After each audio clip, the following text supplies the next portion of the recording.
Administration కి సంబంధించిన విషయాలలో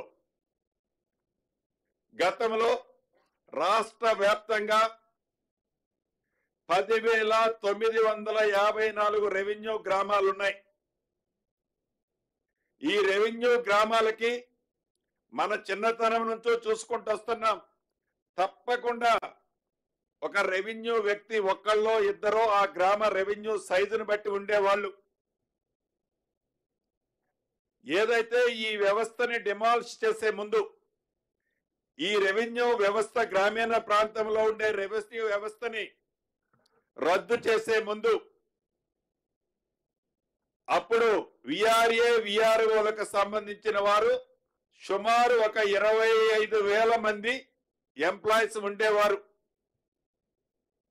వాళ్ళలో ఎవరో ఆ ఉద్యోగస్తుల్లో ఎవరో ఒక్కళ్ళో ఇద్దరో నలుగురో ఐదుగురో ఆనాటి దొరవారి మాట వినలేదని రాత్రికి రాత్రే ఆ వ్యవస్థని పూర్తిగా రద్దు చేసి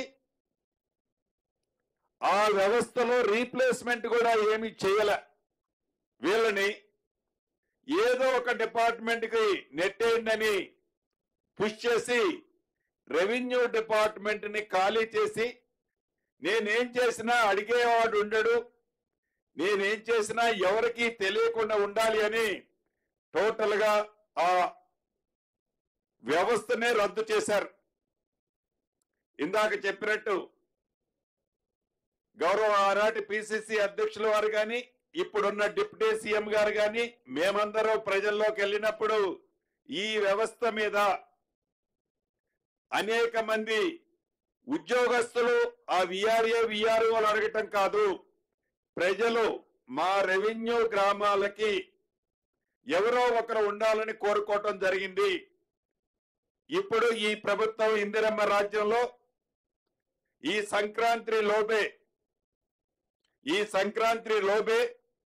ఈ వ్యవస్థని ప్రతి రెవెన్యూ విలేజ్ కి ప్రభుత్వ భూములు కాపాడటంతో పాటు విపత్తు వచ్చినప్పుడు ప్రమాదాలు జరిగినప్పుడు ప్రభుత్వానికి ప్రజలకి లింక్ అయిన ఈ వ్యవస్థని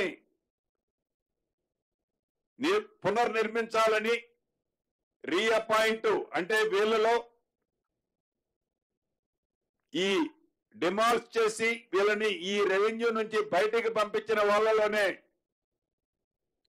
కొంతమందిని best of the best identify చేసి టెస్ట్ల ద్వారా ఈ గ్రామాలకి ప్రతి రెవెన్యూ గ్రామాలకి ఒక వ్యక్తిని నియమించాలన్నది ప్రభుత్వం నిర్ణయం తీసుకోవటం జరిగింది. దీనితో సామాన్య ప్రజలకి గ్రామీణ ప్రాంతంలో ఉండే పేద రైతన్నలకి తప్పకుండా ఇది ఉపయోగపడుతుంది అనేది పూర్తిగా ఇందిరమ్మ ప్రభుత్వం విశ్వసిస్తుంది, నమ్ముతుంది.